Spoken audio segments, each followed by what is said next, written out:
Salabatpura police સ્ટેશનના કિંમત ₹19,16,290 ની કિંમતના છેતરપિંડીના ગુનામાં છેલ્લા 2 વર્ષથી નાસ્તા ફરતા આરોપીને પકડી પાડતી ઝોન 1 એલસીબી શાખાના પોલીસ માણસો હેડ કોન્સ્ટેબલ સહદેવસિંહ મહિપતસિંહ તથા હેડ કોન્સ્ટેબલ આનંદભાઈ રાજેન્દ્રભાઈ નાઓની સંયુક્ત બાતમીના આધારે આરોપી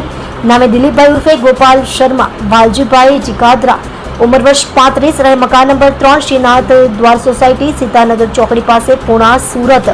મૂળ વતન સિમરન, તાલુકો સાવરકુંડલા, જિલ્લો અમરેલીનાને પકડી પાડેલ છે. સદર આરોપી સુરક્ષાની અલગ અલગ કાપડ માર્કેટોમાં ફરી વેપારને તેમની વાતોમાં ભોળવી તેઓ પાસેથી માલ લઈ પેમેન્ટ નહીં ચૂકવી ગુનો કરેલ છે.